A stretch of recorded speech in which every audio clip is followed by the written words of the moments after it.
Olá, sejam muito bem-vindos ao canal Notório Connect. No nosso vídeo de hoje eu vou falar um pouquinho a respeito da lei do retorno. Então, antes de eu começar, eu já estava me esquecendo, antes de eu começar a falar um pouquinho da lei do retorno, eu vou pedir um favorzinho para vocês. Não se esqueçam de curtir, comentar, compartilhar e se inscrever nesse canal e ativar o nosso sininho de notificações. Tô bem embaixo do vento, aí o vento faz passar no nariz. Mas vamos lá, gente. Então vamos falar um pouquinho a respeito da lei do retorno. Sabe aquela lei que você tem sempre algum conhecido ou amiga que sempre fala: ai, a lei do retorno. Ai, porque eu confio na lei do retorno. A gente vai falar um pouquinho a respeito da lei do retorno. O que ela é, né, de fato. Bom, a lei do retorno, ela muitas vezes ela é associada ao conceito de karma. Ou seja, é uma crença que sugere que as ações de uma pessoa, sejam boas ou ruins, elas eventualmente retornarão a ela de alguma forma, né? Então vamos detalhar isso com exemplos. Então vamos lá, para ações positivas. Por exemplo, se alguém regularmente pratica atos de bondade, como ajudar os outros, sem esperar recompensa, isso quando a pessoa pratica atos de bondade sem esperar nada em troca, né? Isso pode resultar em experiências positivas em sua vida. E segundo a lei do retorno, pode manifestar-se em relacionamentos mais saudáveis, oportunidades de crescimento pessoal ou uma sensação geral de bem-estar. Então, deixa eu dar um exemplo mais concreto. Joaninha é uma pessoa muito boa, que ela faz doações de cestas básicas, por exemplo. Um belo dia, Joaninha, que sempre sonhava em ter uma casa própria, de repente, do nada, consegue comprar. Então, segundo algumas pessoas, isso é devido à lei do retorno. Joaninha plantou coisas boas, colheu coisas boas. Vamos lá, agora para ações negativas. Por exemplo, se alguém prejudica constantemente os outros ou frequentemente essa pessoa toma decisões moralmente questionáveis, a lei do retorno sugere que essa pessoa pode enfrentar consequências negativas. E aí, de que forma isso vai se manifestar? Em dificuldades pessoais, perdas financeiras ou declínio nas relações interpessoais. Então, por exemplo, nós temos a Mariazinha, que sempre prejudica os outros, sempre levanta falsos testemunhos contra os outros, sempre fala mal dos outros, sempre levanta calúnia a respeito dos outros. E aí, futuramente, a Mariazinha começa a passar por dificuldades ou términos de relacionamentos. Enfim, é isso que as pessoas têm como a lei do retorno. Dentro da lei do retorno, a gente também tem o efeito bumerangue. Então, por exemplo, imagine uma situação em que alguém propaga fofocas prejudiciais sobre um colega. Mais tarde, descobre-se que essas fofocas eram falsas, era fofoca. E a reputação da pessoa que as espalhou é prejudicada. Então, esse é o efeito bumerangue. Aqui, a ação negativa retorna a quem a praticou. E aí, nós temos também dentro da lei do retorno um ciclo de generosidade. Exemplo, uma pessoa que consistentemente compartilha conhecimento e recursos com os outros pode experimentar uma rede de apoio mais forte ao longo do tempo. Isso ilustra como a generosidade pode criar um ciclo positivo. Então, por exemplo, aquela pessoa que constantemente está ajudando os outros, quando ela necessita de ajuda, ela também é ajudada.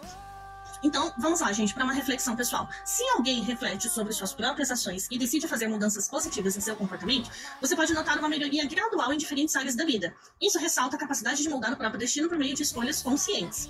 Bom, é importante a gente observar que a lei do retorno, ela não é uma regra estrita. Muitas culturas e filosofias a consideram um guia para viver uma vida ética e compassiva.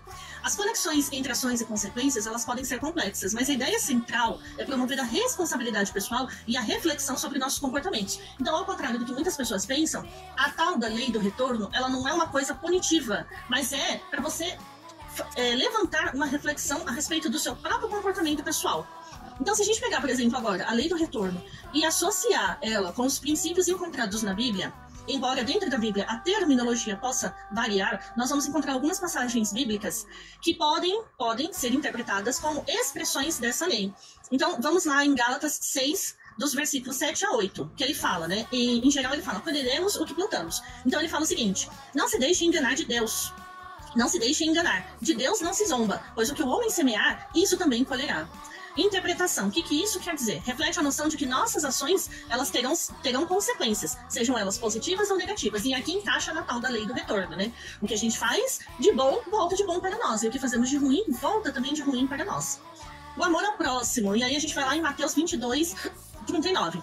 Ame o seu próximo como a si mesmo.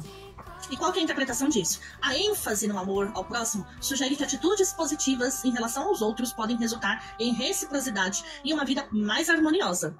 Se a gente for lá em Mateus também, 6, do versículo 14 a 15, ele fala de perdão e misericórdia. Porque se perdoarem as ofensas uns dos outros, o Pai Celestial também os perdoará. Mas se não perdoarem uns aos outros, o Pai de vocês não perdoará as suas ofensas. Isso indica que as nossas ações, como perdoar, podem influenciar a maneira como somos tratados. Em Provérbios 11:18, ele fala da prática da justiça e retidão. O ímpio recebe salário enganoso, mas o que semeia justiça recebe galardão certo. Isso reflete a ideia de que a prática da justiça é recompensada. Bom, gente, embora essas passagens que eu acabei de ler para vocês, elas não expressem explicitamente a terminologia da lei do retorno, muitas veem nelas princípios semelhantes de causa e efeito, a importância das escolhas éticas e a reciprocidade nas interações humanas. Essas interpretações podem variar entre diferentes tradições religiosas e pontos de vista teológicos. Então, essas passagens da Bíblia, elas podem variar dependendo da visão de cada um. Mas, no geral, todas elas falam a respeito da lei do retorno, né? A lei da causa e efeito. E assim, no meu modesto ponto de vista, eu creio que a lei do retorno é como a lei da semeadura. Tudo que você planta, você colhe. Então, se você planta flores, você vai colher flores. Se você planta cactos, vão nascer cactos. Então, a gente tem que ter muito cuidado com as coisas que a gente planta ao longo do caminho. Porque muito e provavelmente vão ser essas mesmas coisas que nós vamos colher. Um exemplo pessoal que eu dou para vocês é, imaginem o seguinte, você vai lá e precisa colher alfaces. Você é dono de uma fazenda e precisa colher alfaces porque você prometeu numa encomenda que iria entregar alfaces, mas você planta tomates. Vão nascer alfaces? Não, vão nascer tomates. Então, na nossa vida, quanto mais a gente plantar o bem, quanto mais você semear o bem, mais você vai colher o bem.